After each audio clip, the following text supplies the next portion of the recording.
우리가 아버지께서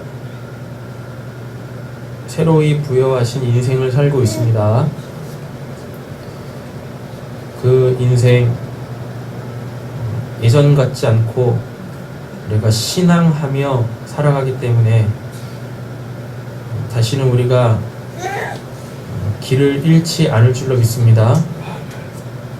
분명한 방향 감각을 가지고 우리 인생의 종착지가 아니라 도착지인 영원한 그 본향, 그 하나님의 사랑의 품 잊지 않게 하여 주시옵소서. 우리의 신앙이 하루하루 깊어질 때마다 하나님 우리가 결국 도착하게 되어질 그곳이 더욱 눈에 선해지길 원합니다. 그곳에서부터 오는 하나님 그 위로와 평강이 오늘 저희들의 삶을 견고하게 붙들어 주시옵소서. 하나님 우리가 주위를 돌아보는 그 순간 우리의 마음이 연약해지고 자칫 우리의 마음이 부패해질 수 있습니다. 주님, 저희 이렇게 연약하오니 저희를 붙들어 주실 때에 그 단 한순간도 우리에게서 눈을 떼지 아니하시는 그 하나님을 우리가 온전히 알게 하여 주시옵소서. 그것이 우리에게 얼마나 큰 힘이 되는지, 그것이 오늘을 살아갈 때 우리를 견고하게 붙들고 있는 흔들리지 아니하는 버팀목인지 하나님 우리가 확실하게 알게 하여 주실 때에 우리의 믿음이 견고해질 줄로 믿습니다. 믿음에 이르게 되어질 줄로 믿습니다. 하나님, 오늘도 우리 사랑하는 성도님들에게 말씀을 통하여 오직 의인은 믿음으로 말미암아 살리라 하신 그 말씀을 우리의 마음에, 우리의 삶에, 우리의 신앙에 분명하게 새겨 주시옵소서. 모든 말씀 예수님의 이름으로 기도드립니다. 아멘. 예, 금요일 이어서 우리 말씀 함께 계속 보겠습니다. 하박국 2장 4절에서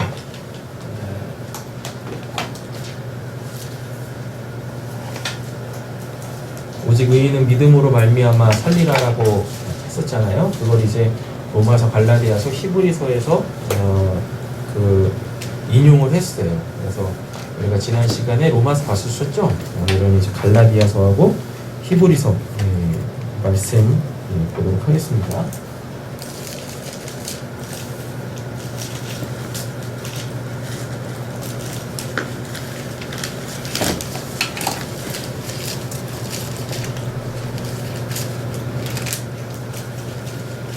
갈라디아서 3장 11절 같이 한번 읽겠습니다. 또 하나님 앞에서 그 율법으로 말미암아 의롭게 되지 못할 것이 분명하니 이는 의인은 믿음으로 살리라. 아멘. 잠시만요.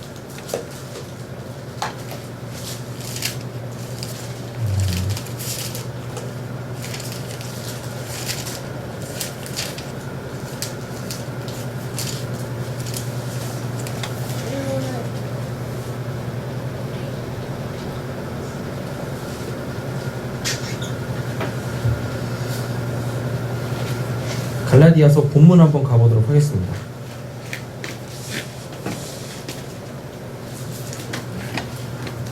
갈라디아서 3장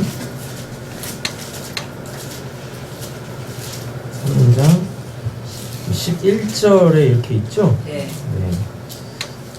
갈라디아서에서 이야기하는 그 의인과 그 믿음, 믿음은 늘 말씀드리지만 믿음이라는 단어 자체가 갖고 있는 것은 확실하다, 분명하다. 그래서 뭐 할 수 있다? 우리가 그것을 쉽게 말하면 보고, 듣고, 인식하고, 그래서 그것을 내 걸로 취할 수 있다. 근데 이걸 이제 한마디로 따지면 믿을 수 있다. 확실하니까, 그죠? 그래서 그걸 이렇게 믿을 수 있다. 이게 이제 성경에서 말하는 믿음이에요. 우리는 지금 이게 여기 있다라는 거를 믿죠. 왜 믿죠? 여기에 이게 실제로 이렇게 있으니까. 잘 한번 보세요. 우리가 살고 있는 이 세상 있지 않습니까? 이 세상에 영원한 건 없어요. 결국은 다 어떻게 해요? 시간의 흐름에 따라서 결국은 다 없어지게 되어져 있어요. 그런 것들을 우리는 믿음의 대상으로 갖지 않습니다. 시간이 흘러도, 시간이 무수히 지나가도 변치 않고 여전히 이렇게 현저하게 살아 계신 분은 하나님 한 분밖에 없어요. 그래서 사도 바울은 하나님은 미쁘시다라고 그렇게 얘기를 합니다. 그 말이 결국 뭐예요? 하나님만이 우리의 믿음의 대상이다라는 이야기인 거죠. 그럼 그 말을 이렇게 쭉 풀면 하나님만이 무엇이라는 분이세요? 하나님만이 살아계신 분이시다라는 이야기인 거예요. 사도 바울이 그 이제 모세와 하나님과의 관계에서 나눴던 그 대화 있지 않습니까? 하나님, 제가 그 이스라엘 백성들한테 가가지고 하나님을 뭐라고 불러야 됩니까? 라고 했을 때 하나님이 나는 스스로 있는 자다 라고 이렇게 얘기하라고 해요. 그 스스로 있는 자가 뭐냐면 내가 살아있어. 그래서 다 그대로 될 거야. 내가 살아있으니까 내가 다 할 거야 라는 뜻이거든요. 거기서 말할 때 그 살아있다, 하나님이 스스로 살아계신다라는 그 말은 뭐냐면 그 하나님의 살아계심을 위하여 하나님은 뭐를 필요로 하지 않으신다는 얘기인 거예요. 우리는 그렇지 않잖아요. 우리는 살기 위해서 기본적으로 필요한 게 세 가지가 있습니다. 뭐가 필요하죠? 의식주. 그렇죠. 의식주. 첫째, 뭐가 필요해요? 이복이 필요하고. 공기가 없으면, 산소가 없으면 살 수가 없어요. 살 수가 없다니까요. 그리고 뭐가? 물이 없으면 살 수가 없어요. 그리고 또 뭐요? 음식이 없으면 우리는 살 수가 없어요. 뭐요? 옷이 뭐가 필요해요? 체면 유지하려고요? 아니, 잘 한번 생각해보세요. 에덴 동산에서 아담과 하와가 옷 없이 그냥 살았어요. 그죠? 지금 우리가 생각하기에는 참 남사스럽잖아요. 근데 그들은 그 이제 벗고 있는 상태, 우리로 따지면 걔네 그 아담하고 하와가 범죄하기 전에는 뭘 입는다라는 개념 자체가 없었어요. 그죠? 에덴 동산만 죄 짓기 전에, 그래서 에덴 동산에서 쫓겨나기 전에 인간에게 필요했던 게 뭔지를 한번 이렇게 잘 돌이켜 보세요. 우리 그것만 있으면 원래 살 수가 있어요. 에덴 동산에서 아담하고 하와가 살아있기 위해서 필요했던 건 뭐예요? 일단 숨 쉬어야 될 거 아닙니까? 맞죠? 숨 쉬어야 되고, 물 없으면 살 수 없죠. 물 있어야 되고, 그리고 먹을 거 없으면 살 수 없잖아요. 그래서 하나님이 뭐라 그랬어요? 화 먹으라고 그랬었잖아요. 요 세 가지만 있으면 돼요. 요게 고스란히 어디서도 반영돼요? 출애굽 광야에서도 반영이 된다니까요. 그래서 걔네들이 맨날 뭐 달라 그래? 물 달라 그러죠? 그리고 또 뭐 달라 그래? 먹을 거 달라 그러죠? 다른 거 달라고 한 적 있어요? 없어요. 신발 달라고 했습니까? 옷 달라고 했습니까? 40년 동안 신발이 닳지 않았다라고 그러고 옷이 해지지 않았다라고 한다고요.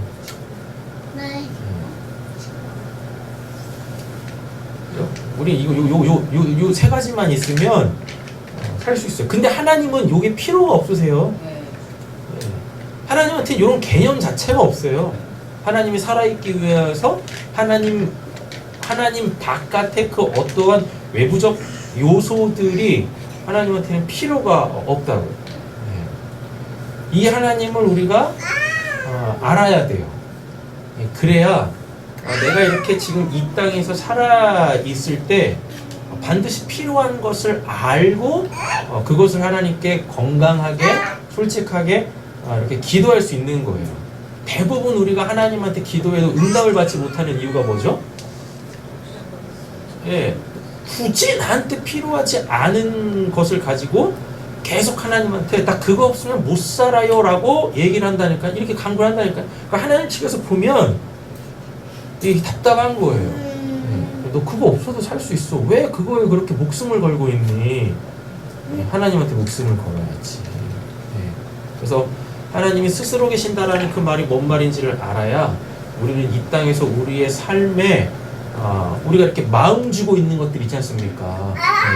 마음 주고 있는 것들로부터 우리가 어떻게 자유해질 수 있어요? 놓여질 수가 있어요. 네. 그럴 때 우리는 정말 우리의 필요에 따라, 욕심이 아니라 우리 필요에 따라 우리가 정직하게 간절하게 기도할 때 하나님은 우리의 기도에 지체하지 아니하시고 바로바로 응답을 하신다고. 네. 그렇습니다. 갈라디아서에서 말하고 있는 그 의인과 그 믿음은요, 뭐냐면 철저하게 갈라디아서는 복음과 율법을 마치 이렇게 대척점에 놓고 막 이렇게 비교하는 식으로 갈라디아서를 썼어요. 예. 그러니까 로마서의 축약판을 갈라디아서라고 얘기를 하거든요. 그러니까 갈라디아서가 사도 바울의 초기 서신이에요. 예. 그러다 보니까 그 이제 사도 바울이 예수를 믿고 다메섹 도상에서 예수를 믿고 그 로마로 압송돼 가지고 거기에서 이제 2년 동안 집 하나 얻어가지고 계속 자기 찾아오는 사람들한테 말씀을 전할 때까지, 그리고 순교당할 때까지 그 이제 이 사도 바울의 신앙의 변천사가 이렇게 있어요. 그래서 복음서를 바울 서신, 사도행전부터 시작해서 바울 서신을 이렇게 쫙 읽어보면 그 연대기가 이렇게 쭉 그려지거든요. 그때마다 사도 바울의 그 이제 신앙할 때의 입장이 달라지는 것을 볼 수가 있어요. 그러니까 초반에는 굉장히 사도 바울이 강직해요. 그리고 이제 어투들도 굉장히 강합니다. 그래서 이렇게 톡 건들면 뚝뚝 부러질 것 같아요. 그래서 그런 엄청난 결단들을 하라 그래요. 그랬다가 이제 이 시간이 이렇게 쭉 흐르잖아요. 그러면은 이게 어떻게 되냐면, 이게 이제, 뭐라 그래야 돼? 그 이제, 포용력이 생겨요. 포용력. 그러니까, 바울 서신의 초기에는요, 요게, 그러니까 진리에 대하여서, 진리에 대하여서 굉장히 집중되어져 있는 모습을 볼 수가 있습니다. 그렇다고 그게 나쁜 게 아니에요. 우리는 진리에 대하여서 굉장히 보수적이어야 돼요. 굉장히 보수적이어야 됩니다. 근데 이제 사도 바울이 사역을 하면서 이렇게 시간이 쭉 흐르면 흐를수록 뭐를 보기 시작하냐면 비본질적인 거 있죠? 네. 비본질적인 것에 대하여서 이제 수용하기 시작해요. 그러니까 처음에는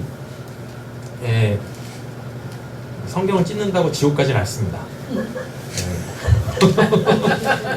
신원이가 이제 저희랑 저 본문을 볼 필요가 없기 때문에 찢는 거야.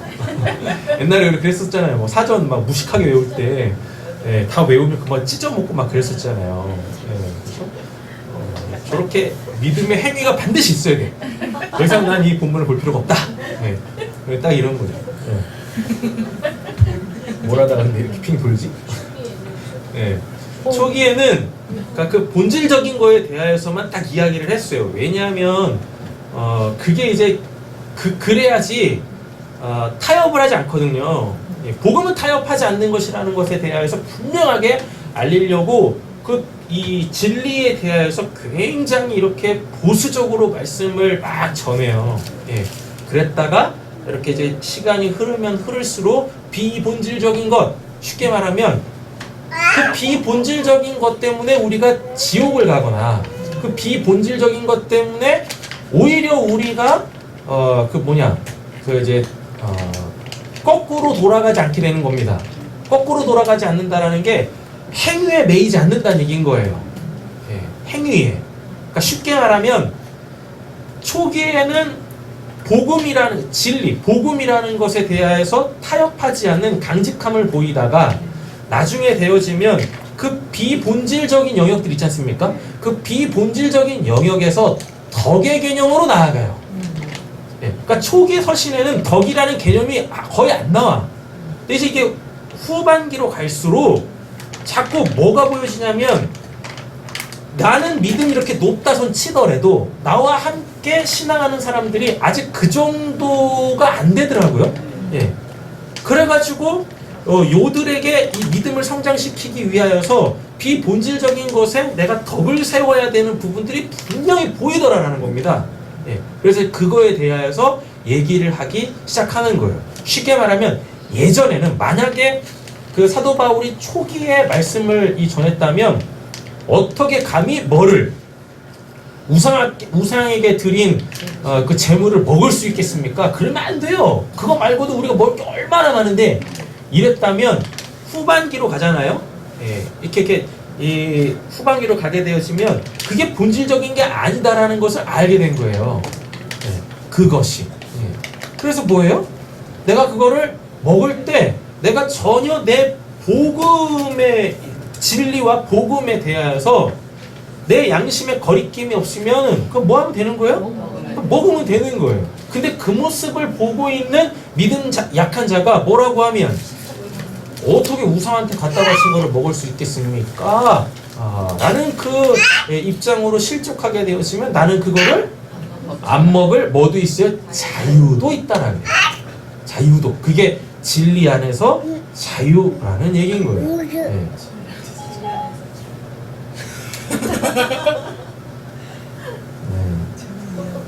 그죠? 쓸데기 없이 그냥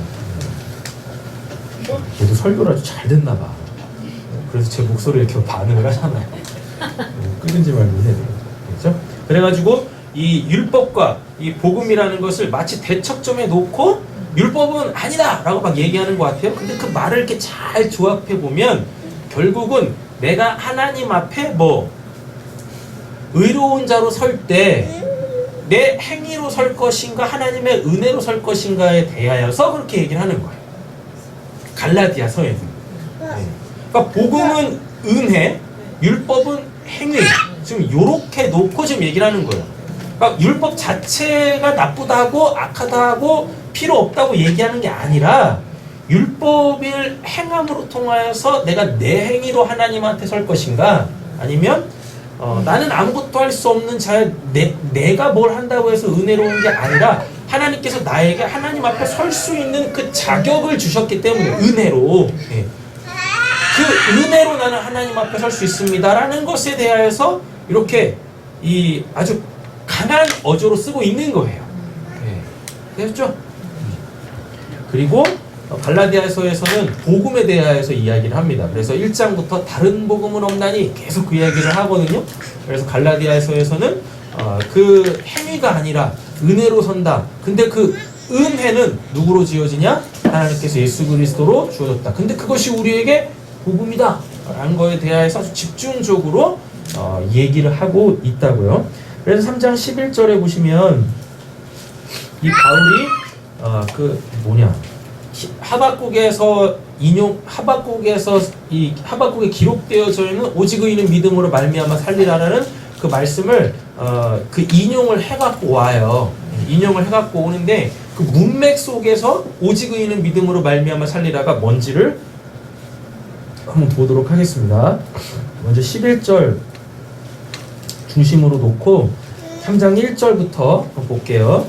갈라디아서 3장 1절입니다. 어리석도다 갈라디아 사람들아 예수 그리스도께서 십자가 못 박히신 것이 너희 눈앞에 밝히 보이거늘 누가 너희를 꾀더냐. 그러니까 이게 뭔 말이에요? 갈라디아 교회의 문제가 뭐였냐면 예수 그리스도 복음이라는 걸로 구원을 받았는데 여기 자꾸 누가 들어와요?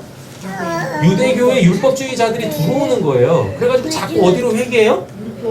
예, 율법으로 막 돌아가는 거예요. 지금 되게 이상해. 뭐가 이상하냐면 만약에 예루살렘 교회였으면 그 유대 지역의 교회였으면 이들한테 우리가 예수로 구원을 받았습니다. 그래서 우리가 율법을 지켜 행하는 것은 당연합니다. 이렇게 가면 유다 지역에서는 전혀 문제가 안 돼요.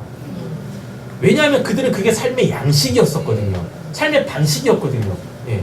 그런데요, 그 이방 나라들 있지 않습니까? 갈라디아 그 지역은 이방이잖아요. 하나님의 율법이 주어지지 않은 곳이거든요. 거긴 복음이 주어졌지 율법이라는 것이 주어지지 않았어요. 예. 그리고 그들에게는 이미 뭐가 있어요? 삶의 양식이라는 게 이렇게 있었고, 삶의 방식이라는 게 있었거든요. 근데 자꾸 들어와서 이 사람들을 뭐화 시키려고 그래요? 율법화 시킨다라기보다는 유대화 시키려고 하는 거예요. 예. 그래서 뭐 하라고 그러고, 막 할례 베풀라라고 그러고 막 절기를 지켜야 된다라고 막 이런 얘기들을 막 하는 겁니다. 예. 그리고 뭐 고기를 뭐 피째 먹지 마라 막 이런 거 막 얘기를 하는 거예요. 예. 그러니까 율법으로 돌아가게 만드는 게 아니라 그 율법을 가지고 유대화 시키려고 하는 거예요. 예. 이거를 이렇게 잘 보면 결국 이게 뭐냐면 이 민족주의로 갑니다. 예. 민족주의가 뭐예요? 다 뭐화 시키는 거예요? 우리화 시키는 거잖아요. 이 민족주의가 힘을 딱 가지고 요거를 또 확산해 버리면 이게 곧 뭐가 되냐면 이게 제국주의가 되는 거예요. 쉽게 말하면 우리 민족이 가장 뭐하다? 우월하다 라는 얘기인 거예요. 그거를 우리는 역사를 통해서 봤지 않습니까? 계속해서 무슨 나라가 일어나고 아수르가 일어나서 다 뭐 하려고 그래요? 아수르화 시키려고 하는 거예요. 그래가지고 그 다음에 또 무슨 나라가 일어나요? 바벨론이 일어나죠. 그 다음에 가장 이 제국주의화, 민족주의화 다 우리 민족이어야 돼라고 그 정책을 썼던 게 누구냐면 여기 알렉산더예요. 헬라 문화권으로 헬라로 모든 민족을 다 뭐 하려고 했어요? 통일화 시키려고 했었다고요. 근데 그 나라도 결국은 어떻게 됩니까? 무너지잖아요. 이렇게 되는 거예요. 요즘 일본도 미친 척 막 하잖아요. 진짜 이해가 안 돼. 요즘 돌아가는 세상 보고 있으면 저 별로 뭐 그런 거 별로 관심이 없는데 하여튼 뭐 우리나라에도 미친놈들 많고 정신을 못 차리는 것 같아요. 진짜 막 옛날로 돌아가는 것 같아. 뭐 중국도 그러고. 아니 뭐 그렇게 살면 뭐 어때? 근데 왜 막 무력을 행사해가지고 하는지. 지금 어떤 세상인데? 하여튼 이상해. 뭐 하던데 여기까지 가는 거야? 자, 1절 때문에 그러죠? 내가 너희에게서 다만 이것을 알려 하노니 너희가 성령을 받은 것이 율법의 행위로냐 혹은 듣고 믿음으로냐. 여기서 듣고 믿음으로냐가 이 예수 그리스도 얘기하면 됩니다. 너희가 이같이 어리석으냐 성령이 시작하였다가 이제 육체로 마치겠느냐. 너희가 이같이 많은 괴로움을 헛되이 받았느냐. 과연 헛되냐. 너희에게 성령을 주시고 너희 가운데에서 능력을 행하시는 이의 일이 율법의 행위에서냐 혹은 듣고 믿음에서냐. 아브라함이 이게 지금 계속 뭐화 시키려고 하는 거예요? 유대화 시키려고 하는 겁니다. 그래서 지금 바울이 갈라디아 교회에다가 지금 얘기하려고 하는 게 뭐냐면 율법의 행위. 근데 그 율법의 행위가 조용히 들어온 누구? 유대교인들에 의해서 이게 자꾸 율법이 강요되어짐으로 통하여서 율법이 강요되어진다라는 얘기는 뭐? 유대화 된다는 얘기예요. 유대화. 복음은 유대화 시키는 게 아니에요. 뭐화 시켜요? 하늘 시민화 시키는 거지. 어느 민족이면 어떻고 어디서 살면 어때요? 그 순간순간 뭐 하나님이 원하시는 그 삶을 살면 되는 거죠. 그럼 그 삶에 대해서 물어야 되잖아요.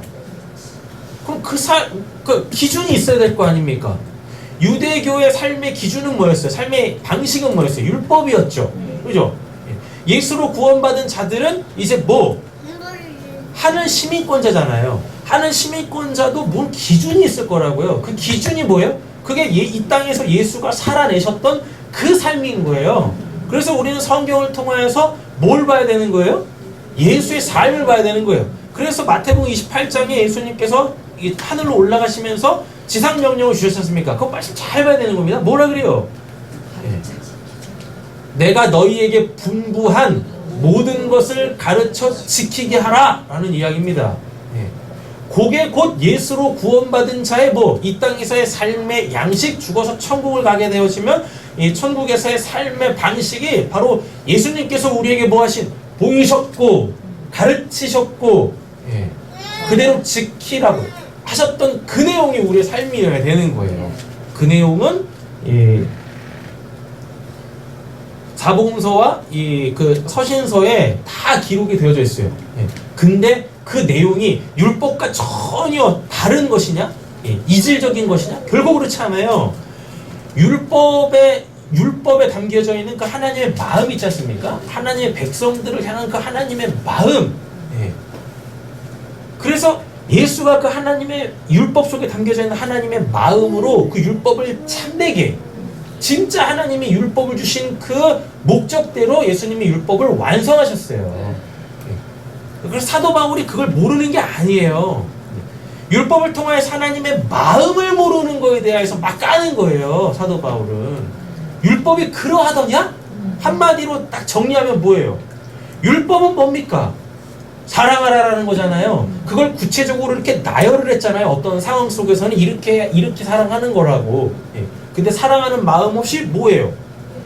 율법을 지켰다고? 그게 하나님 앞에서는 지킨 게 아니란 말이에요. 그게 의인이 아니란 말이에요. 예. 왜 그때는 그렇게 해야 되는지, 그 순간 하나님께서 역사하셔서 하나님의 마음을 깨닫게 하시면 우리가 그거를 뭐 지켜야 된다, 안 지켜야 된다, 이런 거에 지금 매이겠어요? 아니죠. 예. 아니잖아요. 율법에 외웠던 자들이 예수님의 그 이 사랑 실천을 보면서 저 율법 어겼다고 그러잖아요. 특별히 먼 날 안식일법 어겼다고 그렇게 그냥 난리법석을 치지 않습니까? 예? 거기다 대고 예수님 뭐라 그래요? 야, 안식일이 안식일을 위해 사람이 있냐? 아니면 사람을 위해 안식일이 있냐? 라고 이렇게 얘기하시잖아요. 예. 다들 뭐 하고 있어요? 안식일을 위해 사람이 존재하는 것처럼 막 이거 착각을 해가지고. 그래서 우리가 주중에 빨간 날을 쉬는 거예요. 은혜죠.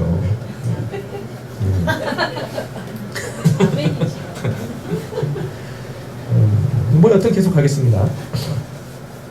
6절 아브라함이 하나님을 믿음에 그것을 그에게 의로 정하셨다 함과 같으니라. 그런즉 믿음으로 말미암은 자들은 아브라함의 자손인 줄 알지어다. 여기서 아브라함을 끌고 들어오는 이유가 뭐냐면 하나님께서 아브라함에게 약속하신 것이 있어요.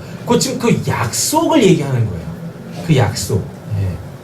그런데 이 사람들은 지금 뭐예요? 그냥 우리가 아브라함의 후손이다, 자손이다, 요걸로 계속해서 하나님하고 어떤 그 연주를 놓으려고 해요. 그래서 사도 바울은 아니야, 혈통적으로 우리가 아브라함의 혈통을 따라 지금 이렇게 우리가 이 유대 히브리인이라고 구원받는 거 아니라니까. 하나님께서 아브라함에게 주신 그 언약, 그 약속, 그 약속이 누구로 성취된느냐. 그래서 아브라함이 아니라 누구? 아브라함의 언약을 성취한 그 예수를 믿을 때에, 그 예수가 우리를 위하여서 행하신 그 하나님의 구원 사역을 우리가 믿을 때 우리가 그때 진짜 아브라함의 후손이 되는 거야 라고 얘기를 하는 거예요. 또 하나님이 이방을 믿음으로 말미암아 의로 정하실 것을 성경이 미리 알고 먼저 아브라함에게 복음을 전하되. 애초에 뭐가 없었어요? 히브리인이라는 것 자체가 없었어요. 엄밀히 따지면 아브라함은 어디 출신입니까? 예, 갈대아 우르, 쉽게 말하면은 그 바벨론 사람이었어요. 바벨론, 히브리인이 아니었었다. 히브리인 자체가 없었어요. 예. 그냥 철저하게 어떤 사람, 세상적인 사람, 세상에 속한 사람이었다. 근데 거기서 하나님께서 어떻게 하셨어요? 예, 꽉 끄집어 내가지고 너는 더 이상 뭔 사람이 아니야? 바벨탑 쌓던 그 바벨론 사람이 아니라 내가 너를 전혀 새로운 히브리인으로 내 나라를 세울 거야. 내 생명을 흐르게 할 거야. 너의 온몸에, 너의 삶 속에. 이렇게 되는 거란 말이에요. 아브라함도 뭔 사람이었어요? 바벨론 사람이었단 말입니다. 바벨론 사람. 음녀의 왕국이라 그러죠? 그 요한계시록에 가보면 바벨론. 거기에서 뭐하던 자예요? 우상 팔아먹고 살던 사람이란 말이에요. 근데 하나님께서 거기서 먼저 내주셨어요. 그러므로 믿음으로 말미암은 자는 믿음이 있는 아브라함과 함께 뭘 받는데요? 복을 받으리라. 하나님께서 아브라함에게 주신 그 복이 뭔지를 알아야 되는 거죠? 네. 그럼 창세기 12장일 거 아닙니까? 그죠? 네. 그래서 결국 그 씨. 이삭. 네. 그 언약의 씨. 우리가 그걸 낳는 자들이 되어져야 하는 거예요. 무릇 율법 행위에 속한 자들은 저주 아래에 있나니 기록된 바 누구든지 율법 책에 기록된 대로 잘 한번 보세요. 그래서 성경을 면밀히 잘 봐야 돼요.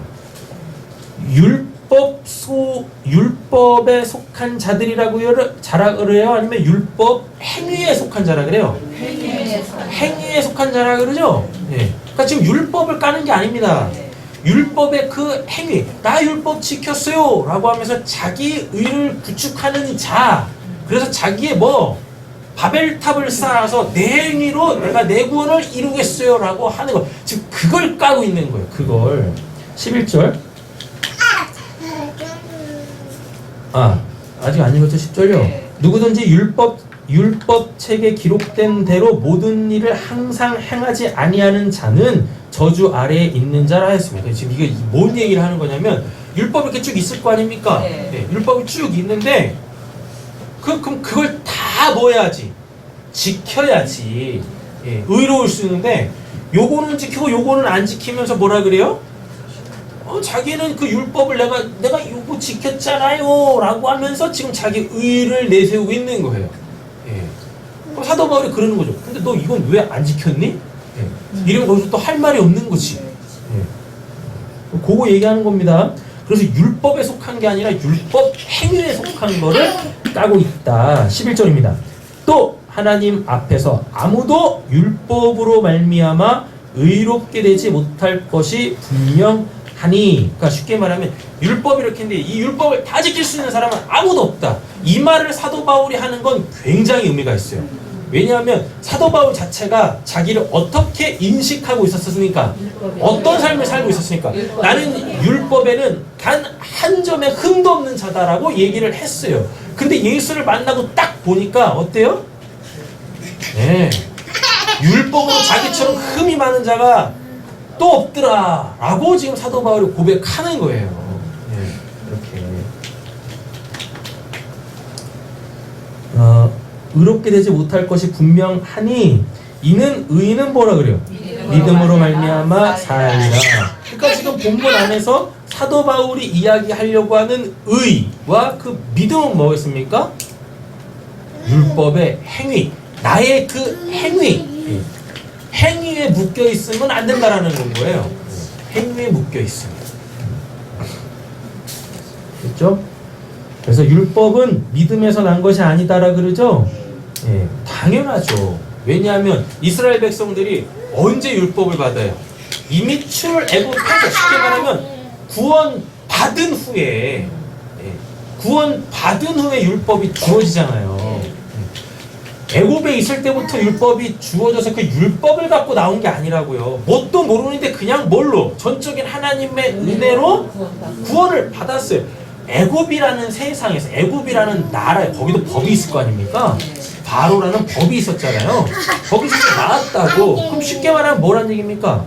지금까지 내가 살아왔던 삶의 그 방식에서부터 내가 온전히 부정당해서, 하나님의 은혜에서 부정당, 더 이상 그 삶으로 살 수 없는 그 상태로 딱 나왔어요. 그럼 사람들은 원래대로 따지면 뭐 해야 돼? 멘붕에 빠져야 돼. 그럼 이제부터 우리는 어떻게 살아야 됩니까? 이래야 된다고. 예. 맞죠? 나라가 바뀌었다고, 나라가. 그죠? 그러니까 하나님께서 때를 따라 뭐 하시는 거예요? 예, 그 율법을 주시는 거예요. 쉽게 말하면 하나님 나라 백성들 이렇게 살아야 된다는 그 율법을 주신 거예요. 이렇게요. 그러니까 뭐가 먼저 선행된 거예요? 하나님의 구원, 그 전적인 하나님의 은혜로 말미암는 그 구원. 예. 근데 그게 곧 뭐란 얘기입니까? 그게 의라고 얘기하는 거예요. 이미 우리는 어떠한 자다? 율법이 주어지기 전에, 율법으로 말미암는 그 의가 주어지기 전에 이미 우리는 구원이라는 측면, 하나님과 우리와 관계에서의 그 하나님 앞에 설 수 있는, 하나님의 백성으로 살 수 있는 의로움이 이미 우리에게 주어졌다라고 이렇게 얘기를 하는 거예요. 네, 이렇게. 그래서 율법이 주어지기 전에, 시내산에서 율법이 주어지기 전에 하나님께서 누구를 불러올리세요? 모세와 아론과 그리고 또 70인 장로를 하나님이 계시는 그 성산 시내산에 올려보내가지고 하나님이 그들과 함께 율법이 주어지기 전에 그들이 하나님을 뵙고 그들이 하나님과 함께 먹고 마시었다라고 얘기한다고요. 예. 율법이 주어지기 전에. 근데 희한하죠. 율법이 주어지는 그 순간부터 사람들이 다 뭐예요? 하나님 보는 걸, 하나님 만나는 걸 두려워해요. 심지어 하나님의 음성 듣는 것도 뭐예요? 두려워해요. 그래서 자꾸 누굴 대동시킵니까? 예. 모세 당신이 하나님한테 말씀을 듣고 당신이 우리한테 얘기하세요. 이렇게 이상한 거야. 그러니까 예? 이상하다고. 결국 뭐란 얘기입니까? 이미 사람들은 율법이 딱 주어질 때 우리는 율법대로 살 수 없어요라는 그 율법으로부터 율법을 지키고 싶지 않은 그러한 그 악한 마음이 드러나기 시작하는 거죠. 율법이 주어지면. 그래서 사도 바울이 율법을 정확하게 얘기합니다. 율법은 죄를 깨닫게 하는 기능을 갖고 있어 라고 얘기하는 거예요. 그러니까 지키기도 전에 그 율법이 딱 오면 나의 옛적 삶과 이 율법이 딱 부딪히는 거예요. 그래서 뭐예요? 나 지금까지 이렇게 살았는데 이렇게 살아야 되는 거야? 내가 그렇게 못 살 것 같은데? 요 내재되어져 있는 옛적 삶의 그 흔적들이 이미 구원을 받았음에도 불구하고 앞으로 우리가 하나님의 말씀대로 살아야 될 그 이 행복한 삶에 스스로 제동을 착착착 거는 거예요. 하나님은 원래 그 의미로 주신 게 아닌데. 됐죠? 지금 사도 바울이 그걸 계속 얘기하는 거예요. 그거를. 그래서 갈라디아서 로마서를 이렇게 쫙 보면 분명히 사도 바울의 어조는 율법의 행위로 하나님 앞에 설 수 없어. 우리는 그렇게 의롭게 된 게 아니야. 라고 강직하게 이렇게 얘기를 하는데 그 내용을 이렇게 면밀히 살펴보면 결국 우리는 어떻게 그 율법에 자유해졌다라는 게 율법을 더 이상 지킬 필요가 없다라는 게 아니라 우리가 이제 뭐 할 수 있는 자? 율법의 요구를 지킬 수 있는 자, 율법의 이 요구를 이룰 수 있는 자가 되어진다라는 거를 역설하고 있는 거예요. 그걸 발견해야 돼요. 그걸. 그래야 우리가 뭐 할 수 있게 되어져요? 하나님의 말씀에 순종하며 살 수 있게 되어져요. 하나님 말씀대로 사는 게 어렵다라는, 쉽게 말하면 나 하나님 말씀대로 살고 싶지 않아요. 그런 내 안에 있는 그 내재되어져 있는 그 악함이 해결받게 되어진다고요. 사도 바울은 한결같이 얘기합니다. 율법의 요구가 이제 우리에게 뭘로 이루어진다. 지금 그 율법의 요구가 우리에게 요구되어지는 게 그게 사도 바울에게 있어서 갈라디아서의 그 믿음인 거예요. 그 믿음의 실체. 믿음이 없으니까 우리가 율법을 지킬 수 없는 거예요. 율법으로 맨날 내가 죄인으로 폭로되는 거예요. 라고 얘기하는 거예요. 그래서 사도 바울에게 있어서 갈라디아서에서요. 율법은 믿음으로 지켜지는 거예요. 율법의 요구가 지켜지게 되어지는 그 핵심이 뭐예요? 믿음. 됐죠? 그럼 그 믿음이 뭐냐? 그 믿음이 뭐냐? 율법을 지킬 수 있는 그 믿음의 내용이 뭐냐? 그게 뭐예요? 아까 얘기했었던 거. 아브라함 원래 뭔 사람? 갈대아 우르 사람이었었다고요. 근데 하나님께서 그냥 어떻게 해요? 그냥 끌어내셔. 얘 한 거 없어. 그냥 끄집어내셨어요. 그냥 끄집어내가지고 아브라함이 한 것도 없는데 그냥 걔한테 뭘 줘요? 언약을 준다니까. 약속을 준다니까요. 약속이라는 거. 됐죠? 그건 뭐예요? 그러니까 시작점이 뭐예요? 나는 이미 아브라함의 후손이에요가 아니라니까요. 나는 원래 이런 사람이었어요. 여기서 건져내어진 그거. 보고 하나님의 전적인 은혜. 그리고 뭘 주심? 아무것도 한 것도 없는데 그냥 뭘 주셨어요? 복을 주셨어요. 약속을 주셨어요. 요 순서를 잘 따라와야 되는 건 거예요. 근데 이미 나는 어디 있어요?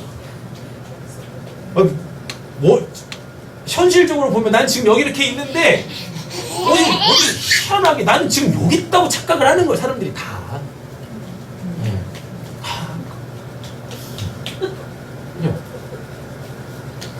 사도 바울이 이런 얘기를 할 수 있었던 건 예수님이 이미 유대인들한테 바리새인들한테 뭐라 그랬어요? 야, 하나님이 돌들로도 지금 당장 아브라함의 자손을 만들 수 있어 라고 얘기를 하신다니까요. 그 말은 뭡니까? 니들 아브라함의 후손? 아니야 라고 얘기를 했는데 자꾸 자기네들은 혈통을 따라 뭐 했다고? 우리는 아브라함의 후손입니다. 자꾸 이걸 얘기하는 거예요. 자꾸. 그래서 예수님이 하신 말씀을 그대로 갖고 와서 지금 사도 바울이 갈라디아 교회에 지금 다른 복음으로 끌려가는, 민족주의로 끌려가는, 율법주의로, 율법의 행위로 끌려가는 그들을 지금 바르게 잡으려고 애쓰고 힘쓰고 있는 거예요. 12절 율법은 믿음에서 난 것이 아니니 율법을 행하는 자는 그 가운데 살리라 하였느니라. 그러니까 오늘 말씀 잘 들으시면서 믿음이라는 게 도대체 뭔가, 각 본문에서 이야기하는 믿음이 다 달라요. 다 다르다고. 하는 자는 그 가운데서 살리라 하였느니라. 그리스도께서 우리를 위하여 저주를 받은 바 되사 율법의 저주에서 우리를 속량하셨고, 율법의 저주에서 우리를 속량하셨다라는 얘기가 뭐예요? 율법의 행위로는 온전케 될 수 없다. 근데 요 말을 잘 아셔야 돼요. 사도 바울이 지금 이야기하는 거, 여기서 율법 지켜봤자 안 된다는 얘기인 거예요. 갈대아 우르에서 그 갈대아 우르의 신분으로, 우상 섬기는 신분으로 어디서 율법은 주워 들어가지고 율법 지킨다고 그게 의로워지는 게 아니다라는 걸 얘기하는 겁니다. 먼저 뭐부터 하라고요? 먼저 신분의 변화부터 일어나야 돼요. 하나님의 은혜로 예수 그리스도의 십자가의 대속으로 말면 신분이 바뀌어야 그때부터 뭐도 지킬 수 있다? 율법도 지킬 수 있는데 이 신분도 바뀌지 않는 자들이 뭐하고 있으면서 율법 지키면서 자꾸 나는 뭐 의롭다라고 그러고, 사도 바울이 지금 요걸 까는 거예요. 그래서 지금 13절에 그렇게 얘기하는 겁니다. 그리스도께서 우리를 위해 저주를 받은 바 되사, 요게 뭐예요? 여기서 위치 이동하는 거예요. 갈대아 우르에서 어떻게 해요? 히브리인으로 이렇게 위치 이동되는 겁니다. 히브리인으로.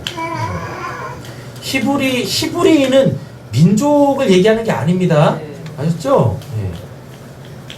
히브리인은요, 하나님이 그냥 샀다는 의미예요. 쉽게 말해. 하나님이 샀어. 값을 지불하고 산 거예요. 그래서 엄밀히 따지면 우리가 뭐예요? 우리가 진짜 히브리인, 우리가 진짜 이스라엘, 우리가 진짜 하나님의 나라 백성인 거예요. 근데 이거를 그냥 이 세속국가 이스라엘로 자꾸 그냥 막 끌고 가고 그 나라 구원받는다고 막 이렇게 얘기하고.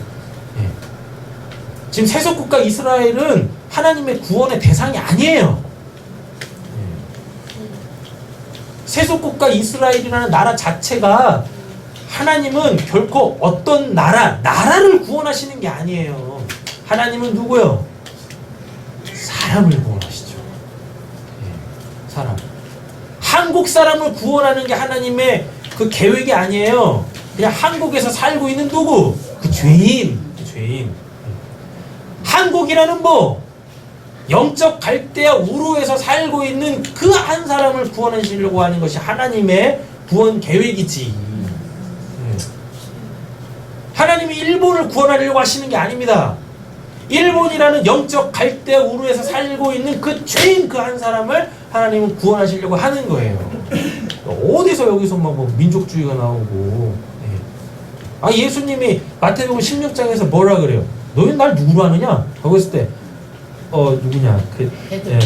베드로. 아우 아빠 빙빙 도네요. 베드로가 뭐라 그래요? 주는 그리스도시여 살아계신 하나님의 아들입니다라고 고백하잖아요. 그때 예수님이 그 이야기를 딱 듣고 뭐라 그래요? 이는 혈과 육으로 난 것이 아니다. 그걸 알게 한 게 혈과 육이 아니야. 하늘에 계신 내 아버지께서 알게 하신 거라고 그렇게 얘기한다니까요. 그 출처에 대해서 분명히 언급을 하고 있어요. 사도 바울에게 있어서 믿음의 내용, 각 그 서신서에서 이야기하는 그 믿음의 내용이 뭔지를 우리는 잘 알아야 되는 거예요.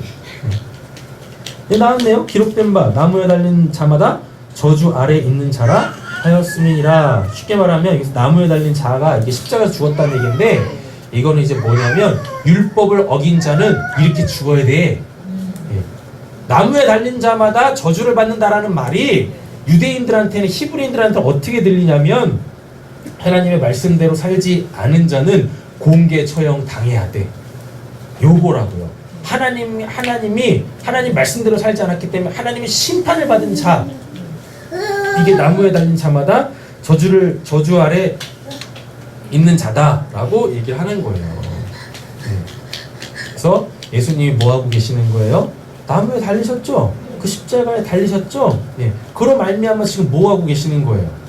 우리를 그 율법 행위의 저주 아래에서 우리를 구원해 내셨다라는 겁니다.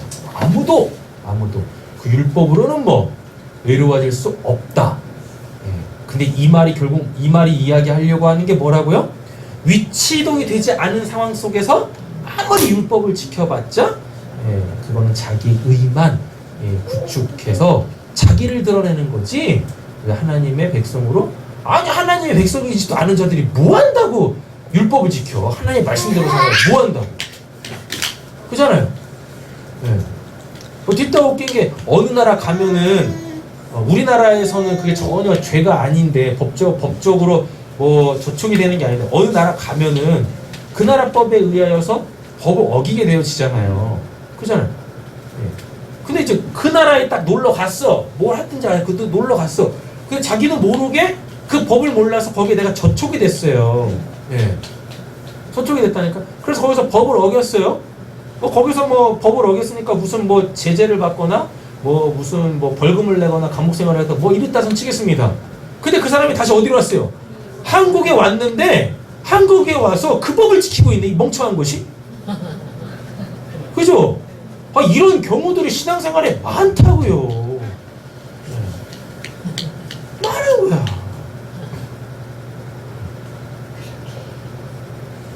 아니 그 나라의 법을 왜 지켜? 다르게 말해볼게요. 아직 하나님의 백성도 아닌 자가 뭐 한다고 하나님의 법을 지켜? 지키세요. 어디로 가고 계셔 지금? 하나님의 백성이 됐으면 하나님의 법을 지켜야지. 이게 신앙할 때 보면 아직 뭐도 안 됐는데 교회만 나왔지 아직 신분이 안 바뀌었는데 열심히 하나님 말씀대로 살아. 그렇게 안타까워. 안타깝다니까요. 그죠? 하나님의 백성이 됐는데 하나님 말씀대로 안 살아. 그래서 계속 하나님의 뜻대로 맞아. 안타까워. 이것도 안타깝고 저것도 안타깝고. 아직 하나님의 백성이 안 됐어요. 그럼 하고 싶은 거 다 하세요. 교회 안에서. 하시고 다 하시라고. 그걸 누가 뭐라고 하겠습니까? 근데 기준이 이상하죠. 교회 다니는 사람은 어떻게 그러냐고. 얼마나 감사해요. 교회 다니는 게. 그죠? 그래서 교회 오면 교회 다니면 이거 하면 안 돼? 아니요. 그냥 뭐라 그래? 교회만 나와. 그래서 하고 싶은 거 다 해. 그죠? 아니 교회 나오는 것 자체가 구원받은 건 아니지 않습니까? 신분이 변화된 건 아니잖아요. 그렇잖아요. 그러니까 일단 뭐 하세요?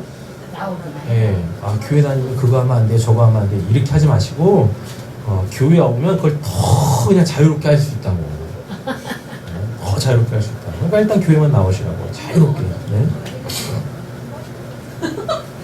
괜찮아요?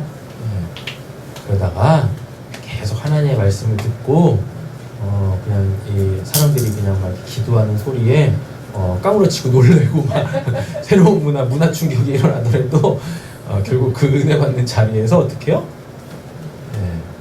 결국 하나님께서 그 사람 구원하신다고요. 그 대표적인 사람 있지 않습니까? 구레네 사람 시몬.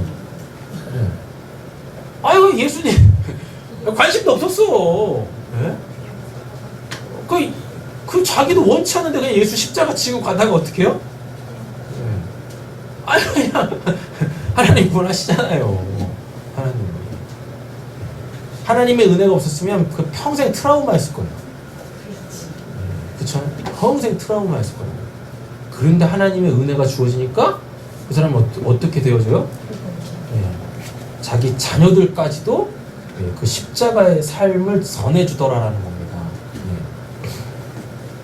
그래서 구레네 사람 이 시몬의 아들이 신학교 가가지고 신학생이 돼가지고 목회를 한다니까 결국.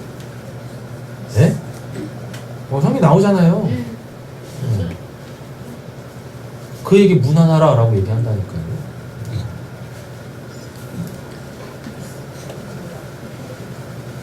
아니, 어플로 찾아보세요. 성경 어플 돌리시면 불행의 사람 시몬하면은 좀 나와요. 그럼 그의 자녀들이 굉장히 그 신앙 안에 온전하게 서가지고 복음을 전하는 사람으로 그 가정 자체가 이 변화되어져 있는 모습을 볼 수가 있다니까요. 이는 이제 14절에 나옵니다. 이는 그리스도 예수 안에서 아브라함의 복이 이방인에게 미치게 하고 또 우리로 하여금 믿음으로 말미암아 성령의 약속을 받게 하려 함이라 라고 이렇게 얘기하고 있잖아요. 다시 정리하면 뭐예요? 율법의 행위가 아니라 그 율법의 행위가 온당해지려면 먼저 뭐부터 받아라? 구원부터 받아라. 위치이동부터 되라 라는 걸 지금 사도 바울이 얘기를 하고 있어요. 근데 그 위치이동이 아브라함 때는 하나님께서 뭐 하셨지만 직접 부르셨지만 지금 이 시대에는 어떻게 해요? 예수 그리스도의 십자가라는 그 복음으로 말미암아 이제 뭐 우리를 계속해서 불러내신다 라고 얘기를 하고 있는 거예요. 정리하겠습니다. 갈라디아서에서의 의인과 믿음, 첫 번째 율법의 행위가 아니라 인간은 율법을 지킬 수 있는 존재가 아닙니다. 그렇죠? 근데 율법의 요구가 우리에게는 이루어져야 돼요. 이게 어떻게 될 수 있어요? 위치 이동이 되면, 위치 이동, 신분이 변화되어지면 더 이상 율법은 우리를 뭐 죄인으로 폭로하고 정죄해야 하는 것이 아니라 우리가 당연히 어떻게 해요? 마땅히 당연히 지키게 되어지는, 그렇게 살 수밖에 없게 되어지는 하나님 나라 백성의 삶의 뭐예요? 방식이 되어지는 거예요. 그걸 한마디로 정리하면 뭐? 사랑. 옆에 계시면 축복하겠습니다. 사랑하며 삽시다. 사랑하며 삽시다. 그래서 사도 바울이 얘기하지 않습니까? 요한도 얘기한다니까요. 뭐요? 사랑할 때 뭐? 모든 율법이 이 마침이 되어진다라고 얘기를 한단 말이에요. 그래서 모든 율법은 다 뭘로 규결이 되어져요? 사랑으로 규결이 되어진다고요. 그래서 진짜 우리가 뭐 하게 되어지면, 사랑하게 되어지면 그 순간순간 그 모든 율법의 요구가 우리에게 이루어지는 거예요. 그렇게. 그게 사도 바울이 이야기하는 뭐예요? 의인이에요. 그게 의인이에요.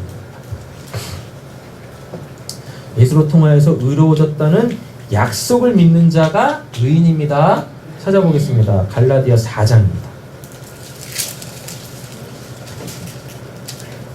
갈라디아 4장 4절에서 7절 하셨어요? 네. 같이 한번 큰 소리로 읽겠습니다. 내가 참사의 하나님의 아들을 내사 여자에게 낳게 하시고 율법 아래에 나게 하시고 율법 아래에 있는 자들을 하시니라. 너희가 아들임으로 하나님의 그 아빠 아버지라 부르게 하셨느니라. 아들이며 하나님으로 말미암아 욥을 받을 자리라. 갈라디아서에서 말하는 사도 바울의 그 의의는요, 아브라함의 그 부름의 사건을 봐라. 부름의 사건.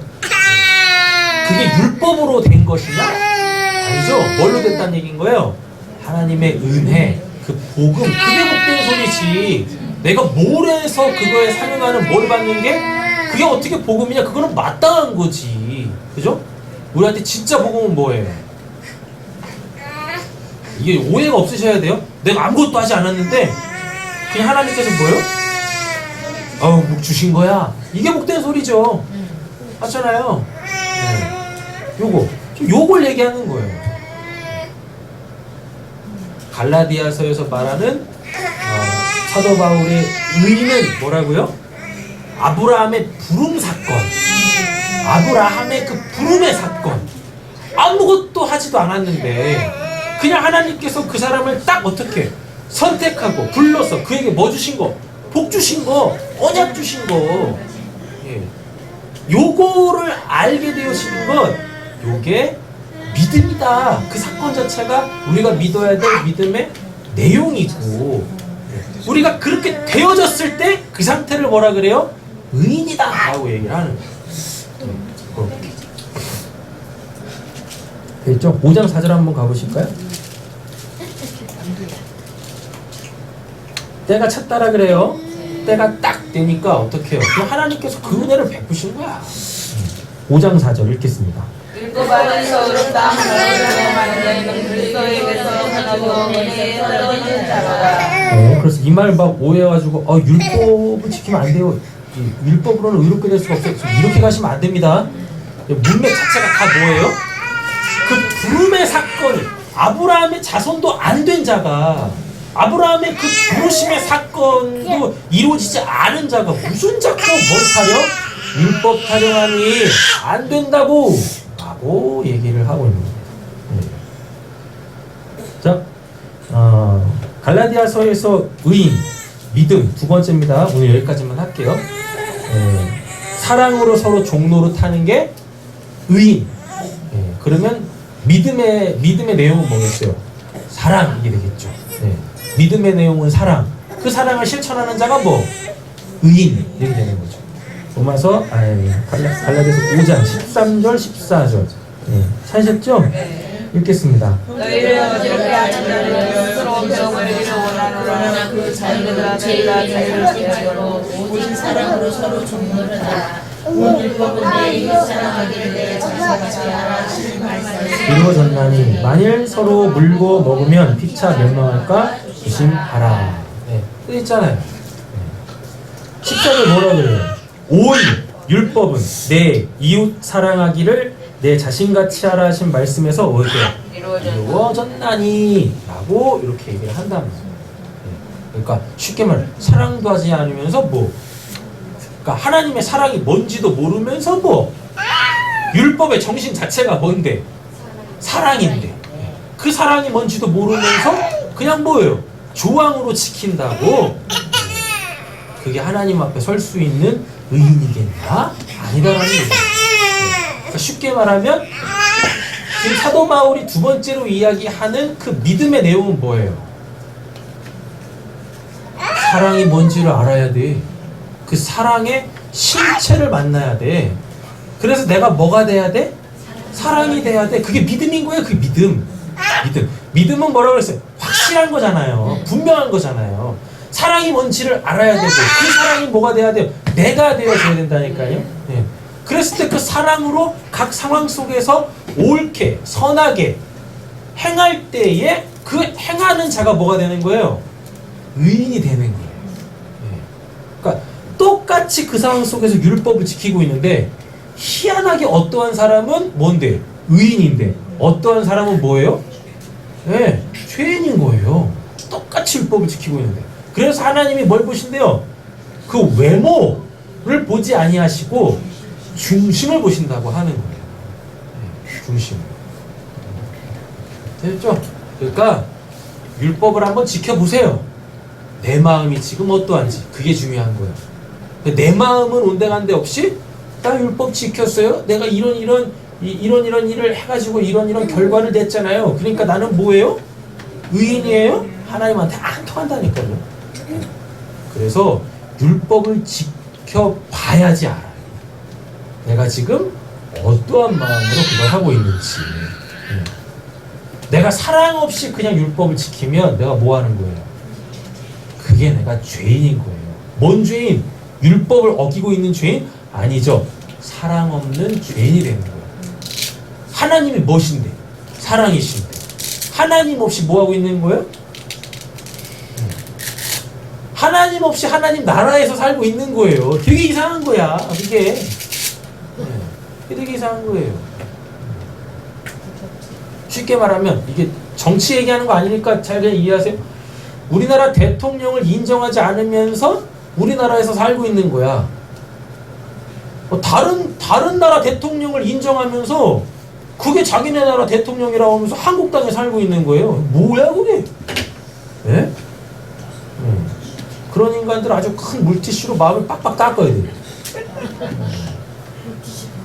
그때 이상한 거잖아요. 어느 땅에 살고 있는 거예요? 어느 나라에 살고 있는 거예요? 그 때때로 우리가 그러고 있다니까요. 하나님은 없는데 하나님 나라에서 살고 있으면서 나는 하나님의 백성이라 그래. 됐다 이상. 하나님께서 그냥 뭐라 그러시겠어요? 너 그냥 한국 사람이야 이러시는 거야. 이러시는 거예요. 미쳐간 거죠. 그래서 사도 바울이 이야기하는 것은 율법을 막 까는 게 아니에요. 율법 자체를 막 까는 게 아니라 뭐 하고 있는? 저도 하나님의 음성이란 말입니다. 너 마음이 어때? 이러고 있는 거예요. 그것이 신원아.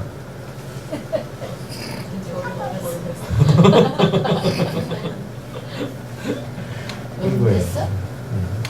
그래서 율법 한번 지켜보세요. 하나님 말씀대로 한번 살려고 살아보세요. 그때 뭘 보시는 거예요? 내 행위로 끌려가는 내 행위를 보는 게 아니라 내가 지금 어떠한 마음으로 하고 있는가, 어떠한 마음.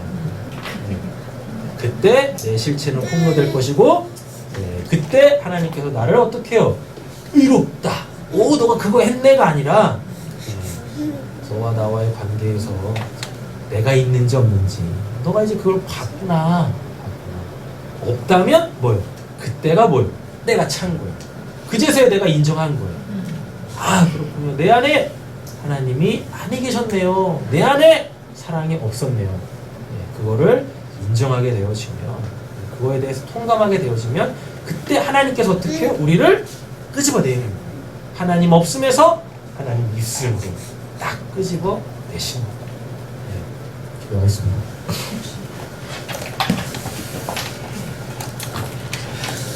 하나님, 사도 바울이 로마서에서 율법이 육신으로 말미암아 연약하여 할 수 없었던 그것을 하나님은 하실 수 있다라고 말씀하고 있습니다. 육신을 따르지 않고 그 영을 따라 행하는 우리에게 율법의 요구가 이루어지게 하려 하심이라고 사도 바울은 분명히 얘기하고 있습니다. 하나님, 지금 우리는 어디에 있습니까? 나의 신분은 무엇입니까? 하나님, 우리 세상교회 모든 성도님들 다 한국 사람에서 하나님 나라 사람으로 불러주시니 감사합니다. 하나님, 이제 우리가 그 믿음의 실체를 가지고 의로운 삶을 살아가는 자들이 되게 하여 주시옵소서. 그럴 때 내 가정과 내 삶의 터전에 사랑의 열매들이 주렁주렁 열리게 되어질 줄로 믿습니다. 결국 우리는 서로 사랑하며 살 때 세상의 것이 있으나 없으나 행복하지 않겠습니까? 우리가 아주 작은 것으로도 서로 사랑할 때 아주 큰 행복을 선물로 받게 되어질 줄로 믿습니다. 그래서 감사하며 살 줄로 믿습니다. 기뻐하며 살 줄로 믿습니다. 주님, 우리가 환경에 매이는 자가 아니라 그 환경 속에서 생명의 열매, 사랑의 열매 맺어갈 수 있는 저희 모두가 되게 하여 주시옵소서. 예수님의 이름으로 기도드립니다. 아멘.